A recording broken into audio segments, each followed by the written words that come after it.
¿Qué tal? Muy buenas noches. Aquí estamos para compartir nuevamente un nuevo programa de Chat Político. Estamos en el canal número 30 de la televisión digital abierta y también nos pueden ver a través de Supercanal HD en el canal número 22. Recuerden que en www.unidiversidad.com.ar pueden volver a ver este programa, todos los programas de los distintos ciclos de Chat Político y por supuesto los contenidos de los medios de la Universidad Nacional de Cuyo. Es el momento de presentar a nuestro invitado.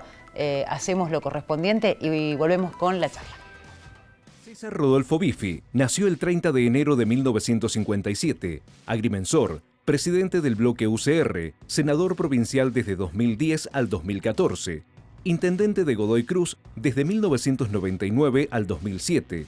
Anteriormente, había ocupado el puesto de concejal en ese mismo departamento y en la década del 90 se desempeñó como diputado provincial durante 9 años consecutivos. El presidente del bloque colabora en todas las iniciativas que impulsa el oficialismo. Participa activamente, junto al presidente de la Cámara de Diputados, en leyes necesarias para la provincia. Biffi contribuye a la participación comprometida en los proyectos que impulsa el radicalismo en la provincia en materia política, económica, de trabajo y justicia, entre otros. Matriz productiva agotada ante las dificultades por la escasez de empleo, los alcances y límites en la reelección de intendentes, los candidatos sucesores de Cornejo en medio de un preocupante presupuesto 2019.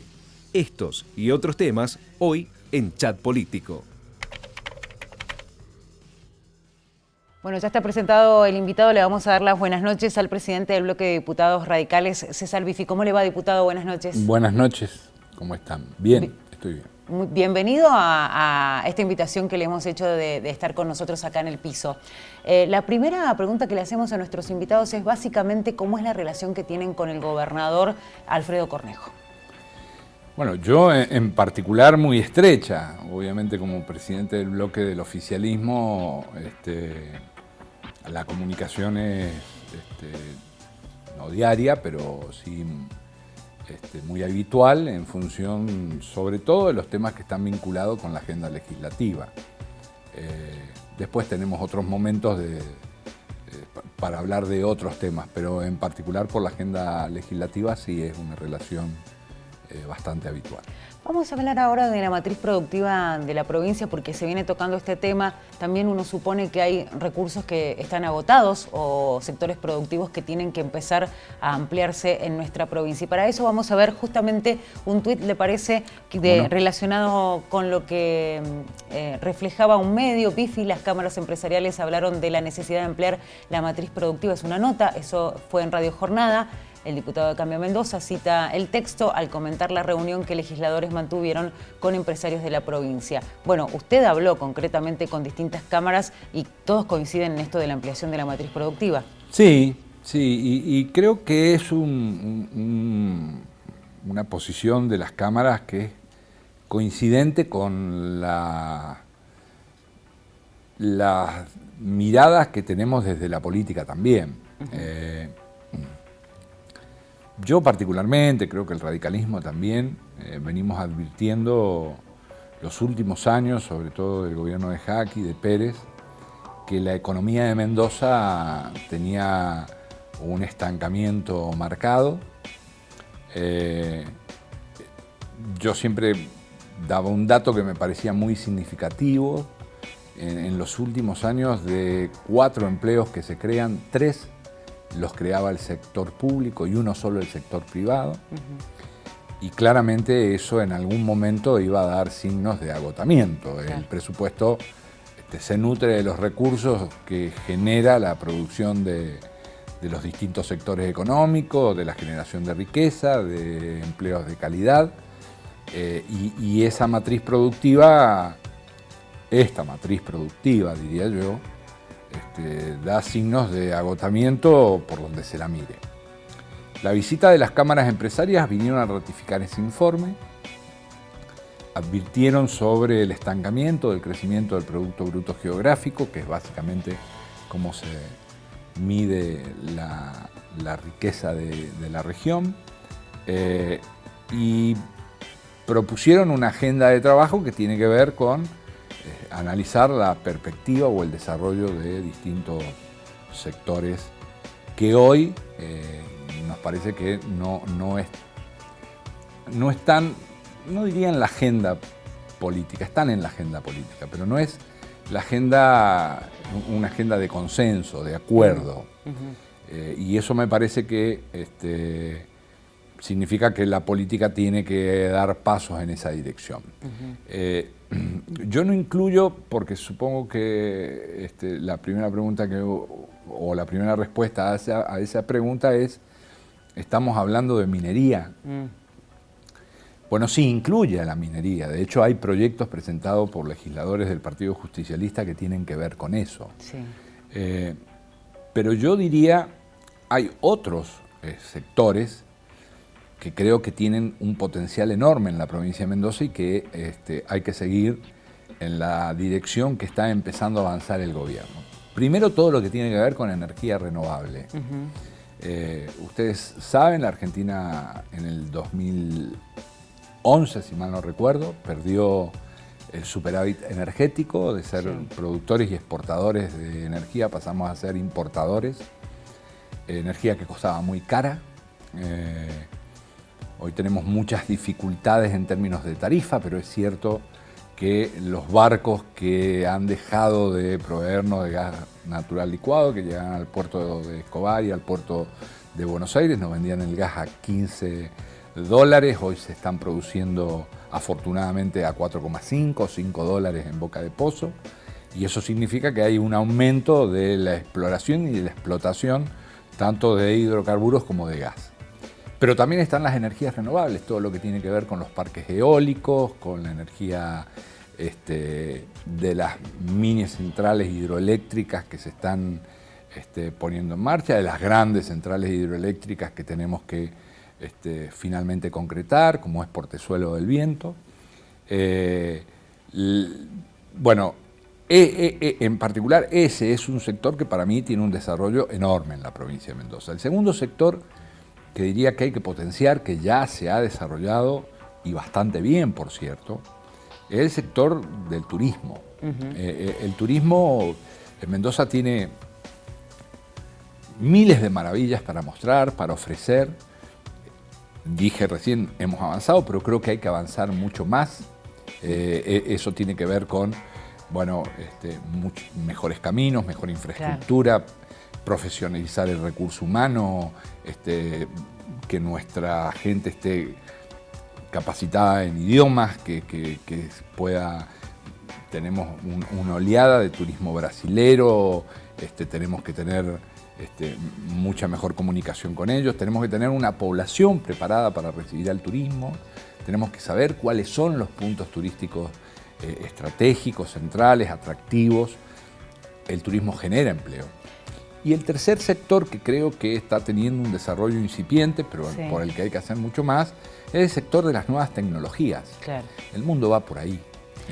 Nos guste más, nos guste menos, y es un mundo complejo, porque es cierto que las nuevas tecnologías, así como crean nuevos empleos, destruyen empleos. Exactamente. Ahí viene el desafío del proceso de adaptación que debemos tener nosotros como partícipes de la sociedad, pero también los gobiernos, las empresas, pensando en el futuro. Pero además usted dio dos detalles claves en esto, porque habló, por ejemplo, del tema del turismo, que dicen va a ser el que va a generar la mayor cantidad de empleo en el futuro, y además también habló de la energía, que el desafío, dicen los que saben, los especialistas, es lograr una especie de acuerdo que traspase por ahí incluso lo que puedan ser los gobiernos que vengan, y que sea un compromiso de los distintos sectores para que primero se vuelva a autoabastecer la Argentina, pero además para que los planes que se tracen sigan vigentes a pesar del color político que tengamos. Bueno, absolutamente de acuerdo. Y en este punto de decir que a pesar de las muchas diferencias que hemos tenido en la Cámara con la oposición por una innumerable cantidad de temas, en el tema de las energías renovables ha habido acuerdo. Porque yo coincido con vos en que los planes estratégicos que ha empezado este gobierno y que están en marcha, de hecho, también han tenido leyes detrás que han tenido acuerdo básicamente con el peronismo, que, claro, digamos, en la provincia de Mendoza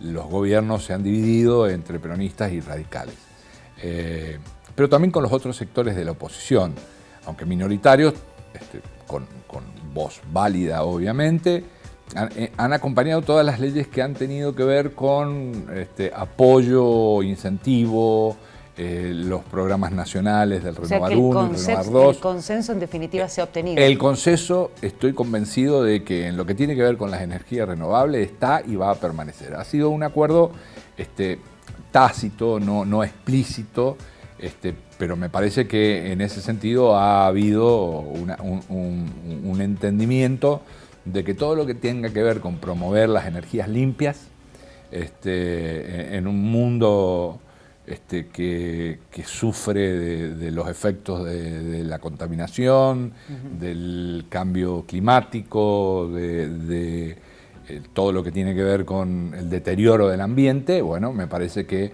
está bueno que hayamos encontrado acuerdos saludables, ¿no? Vamos a ir a una pausa y por supuesto vamos a seguir hablando de distintos temas. Yo le invito a este corte y enseguida volvemos, ¿le parece? Pero cómo no. Bueno, vamos a seguir enseguida en unos minutos nada más con César Biffi, el presidente del bloque de diputados radicales de la provincia. Ya volvemos.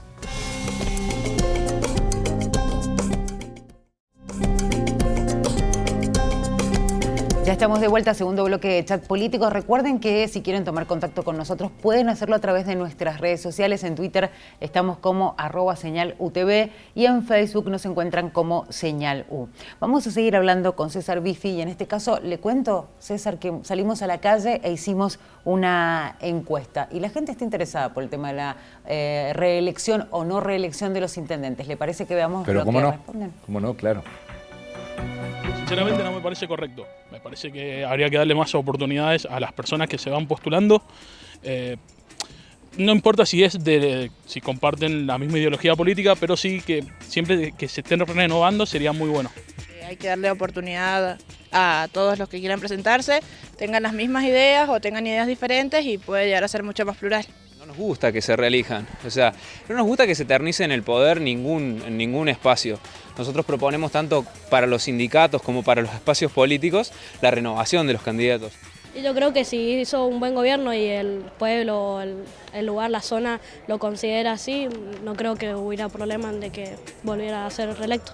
Supongo que si una política es buena, quien venga detrás la va a tener que seguir y más si es buena para el pueblo, realmente, sea de color político o del tinte político que sea. Respecto a la reelección, en realidad, en general, que no debería ser indefinida, sí me parece que por 2 periodos consecutivos me parece acorde, debido a que puede existir la posibilidad de que ciertas políticas que ejerzcan sea necesario, además de 4 años, una continuidad de 4 años más o 2. Pero en términos generales me parece que es necesaria en cierta medida, pero no de 2 años consecutivos. Bueno, más de uno supone que es mejor, o sea, que es bueno, tal vez una reelección, pero no más de eso, y otros, bueno, definitivamente no están de acuerdo. No, yo estoy absolutamente de acuerdo con limitar las reelecciones de los intendentes. Y la verdad que me cuesta ser autorreferencial, pero debo serlo. Yo fui intendente de Godoy Cruz de 1999 al 2003 y en el 2003 inicié mi segundo mandato, que terminaba en el 2007. Hice la apertura de las sesiones ordinarias allá por marzo, como lo hacen en el caso de los municipios, y yo anuncié allá por marzo, las elecciones eran en octubre, como en general todos los años, que yo no iba a ir por una segunda reelección. Yo siempre creí que es necesario en algún momento cambiar el aire. Renovar modos, formas, abrir las puertas, las ventanas, airear la casa, cambiar nombres. Me parece que le hace bien estamos hablando en particular de los municipios, porque obviamente el gobernador no tiene reelección. Y estoy de acuerdo con propuestas que se han hecho, que en todos los cargos una reelección está bien y 2 está decididamente mal. De hecho, eso lo votó la gente, porque se votó en el referéndum. Yo en ese momento era el presidente del partido, yo le pedí al gobernador que lo promulgara, a pesar de que no había alcanzado la mitad más 1 de los electores. Mendoza tiene una dificultad para reformar un artículo de la Constitución o la Constitución en sí misma. que es que necesita la mitad más uno de los electores, no de los votantes. Como en general los electores son mucho menos que los votantes, Sí. a pesar de haber alcanzado casi el 80% de los votos a favor de la limitación, no alcanzó el 50% más uno de los electores, del padrón Claro, electoral, del digamos. padrón. Hay ahora un proyecto de ley dando vuelta que es discutible desde el punto de vista constitucional de la diputada Guerra, que también promueve la limitación a una reelección. Y diversos sectores, desde los políticos a los que no lo son, se han expresado en favor de la limitación de la reelección. Bueno, no sé si el gobernador finalmente promulgará esa vieja decisión del pueblo de Mendoza en ese referéndum, pero básicamente estoy de acuerdo con limitar las reelecciones, e incluyo a los cargos legislativos. Bueno, vamos a ir ahora un poco a hablar de lo que va a ser tal vez la figura del gobernador en las próximas elecciones. Y decimos esto porque concretamente hay mayor exposición de los nombres que se han empezado a barajar pensando en esas elecciones. Y vamos a presentar en este caso una nota de Diario 1 que habla justamente del tema y dice lo siguiente: los candidatos a suceder a Cornejo aumentaron su exposición. De Marchik y Kirchner cada vez se muestran más, Suárez trabaja con un perfil más bajo y obviamente habla de algunos relegados. ¿Cuál es la opinión que tiene con respecto a esta exposición y cuáles son los nombres que para usted son los más fuertes, si lo puede decir? No me voy a salir del libreto. Sí tengo un concepto que me parece que es clave, ¿no? O para mí es clave, no significa que lo sea para los demás. Yo tengo la impresión de que el gobierno de Alfredo ha sido un muy buen gobierno en un contexto muy difícil.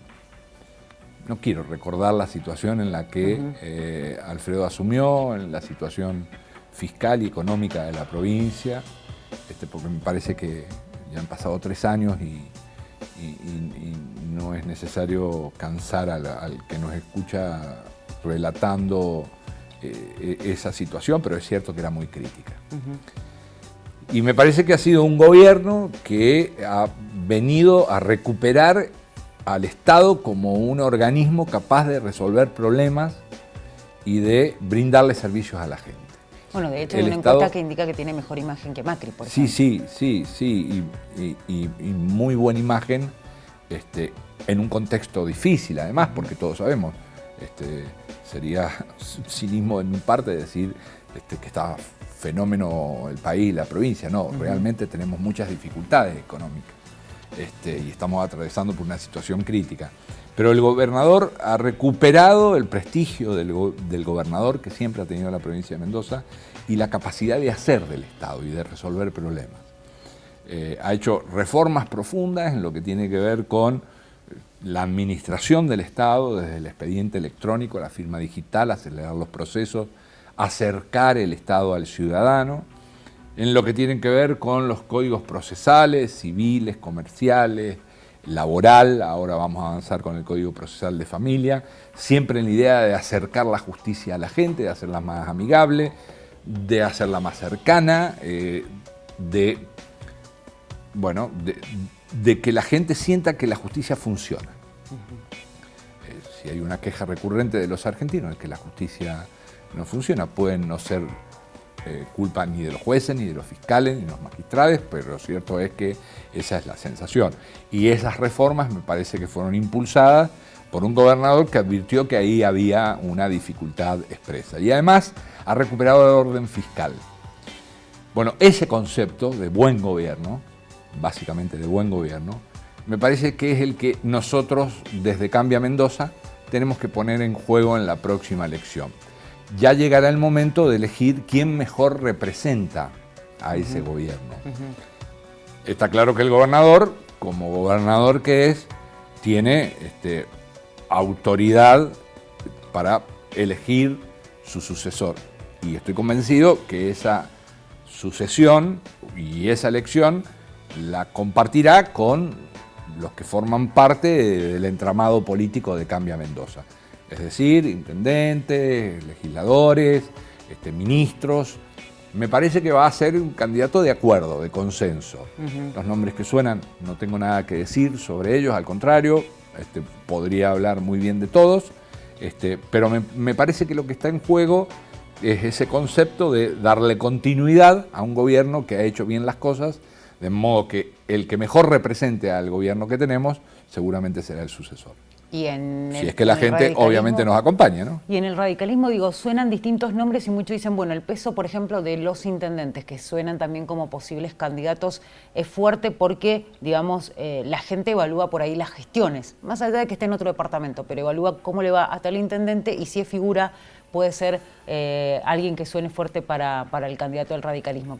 ¿Cuál es su conclusión? Bueno, mi impresión es de que dos. La primera es afortunadamente, los intendentes del radicalismo han hecho muy buenas gestiones.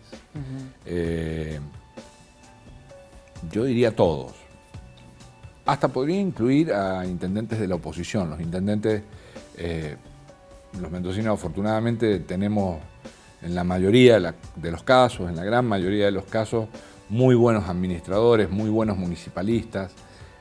Entienden la problemática municipal, se ocupan de los problemas de la sociedad y de la gente.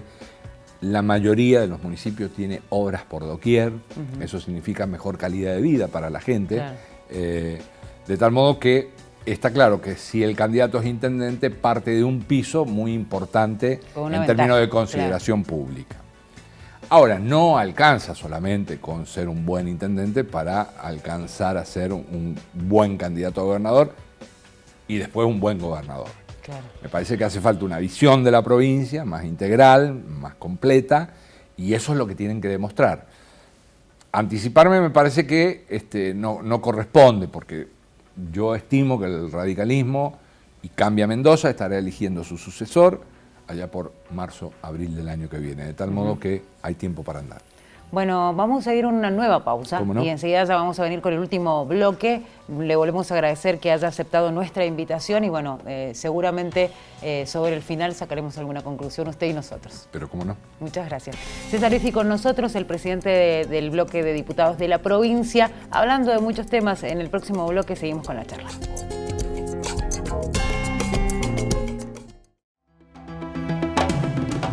Ya estamos de vuelta, último bloque, lo decíamos aquí en Chat Político y seguimos charlando con César Biffi, que es presidente del bloque de diputados radicales aquí en la provincia de Mendoza.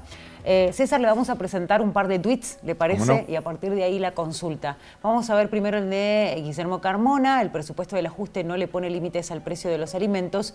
Así, desde que asumió Macri, el pan aumentó 158%, el arroz 326% y el aceite 313%. Y el otro pertenece a Consumidores Libres y dice lo siguiente: nuestra posición desde Consumidores Mendocinos, urgente congelamiento de tarifas. Difusión Cornejo defiende los derechos de los usuarios mendocinos, es lo que piden, ¿no? Le piden a Cornejo que congele tarifas ante posible aumento del boleto. Bueno, es la opinión de, obviamente, la oposición y el sector de defensa del consumidor frente a la situación económica que atravesamos.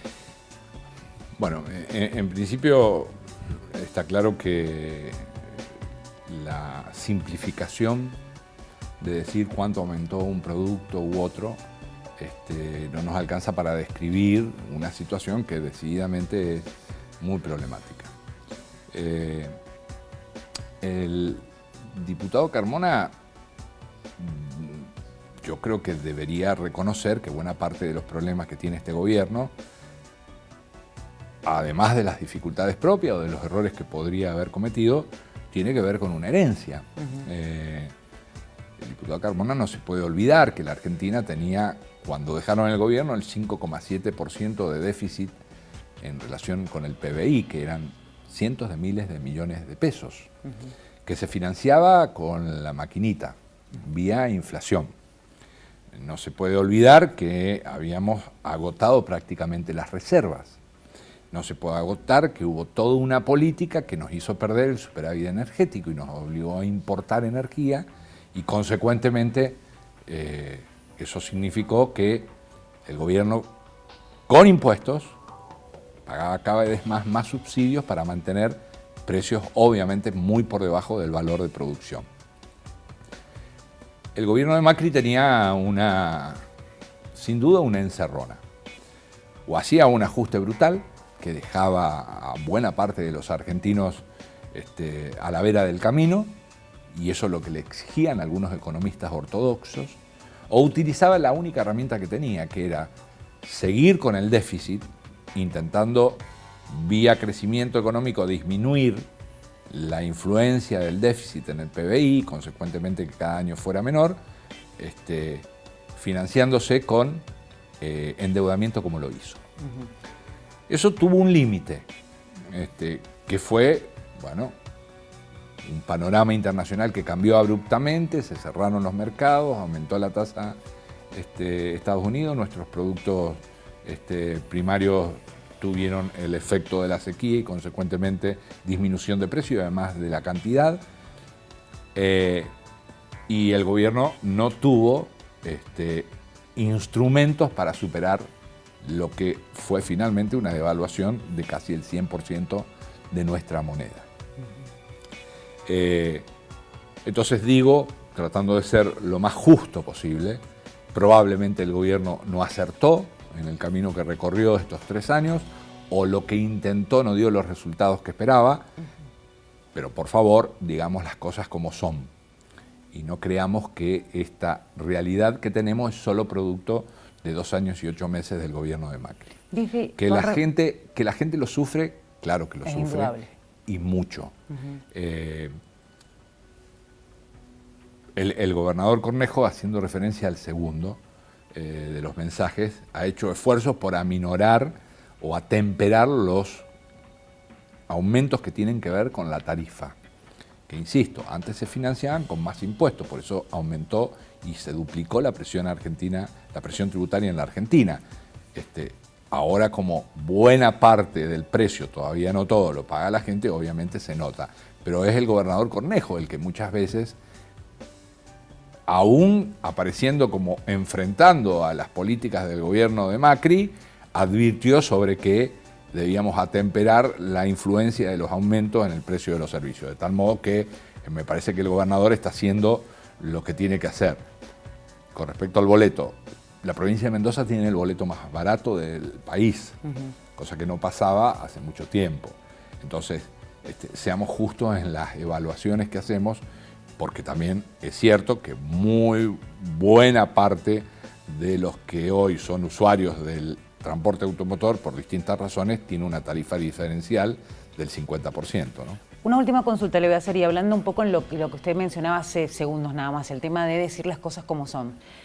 Cuando asumía Macri como presidente, muchos decían, bueno, el sector, incluso él se apoyaba mucho en el sector empresario, y muchos también decían, bueno, el sector empresario de alguna manera respalda al presidente. Después quedó la sensación que le soltaron la mano. Y frente a esta situación concreta, tenemos una crisis económica que es innegable, pero también es cierto que a los consumidores comunes nos da la sensación de que cuando vamos al supermercado hay una especie de abuso en esto de los precios, que hay especulación. ¿A ustedes le consta que puede estar pasando esto en la Argentina?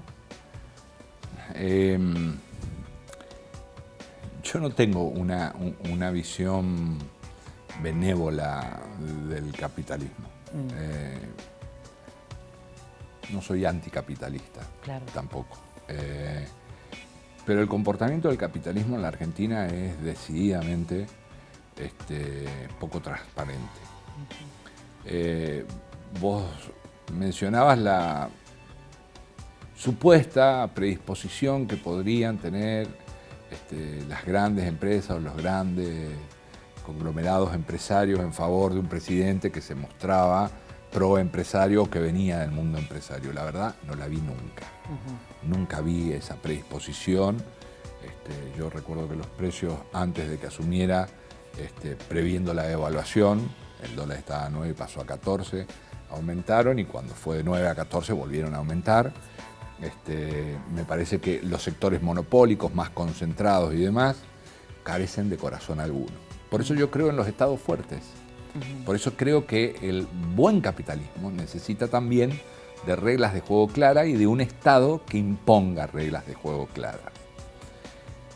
Ni siquiera estoy hablando de control de precios, porque tengo la sensación de que el control de precios es pan para hoy, claro, y hambre para mañana.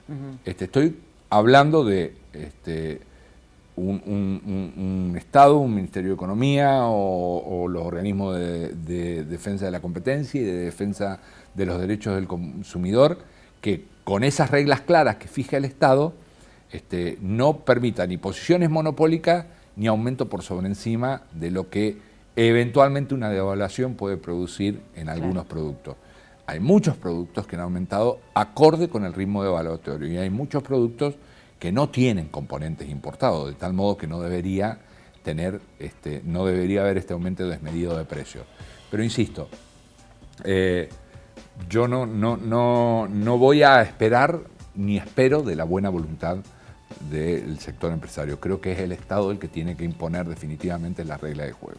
Bueno, César, es un placer haberlo tenido en el piso. Siempre decimos lo mismo, con todos nos quedan ganas de seguir hablando, pero los tiempos siempre nos corren. Bueno, la invitación quedará abierta para cualquier momento tenerlo nuevamente con nosotros. ¿Cómo no? Muchísimas gracias. Gracias a ustedes, muy amables. Terminamos acá con una nueva edición de Chat Político. La invitación será ya para el próximo jueves a las 22 en una nueva edición. César Biffi, diputado provincial y además presidente del bloque de diputados de la provincia, estuvo con nosotros.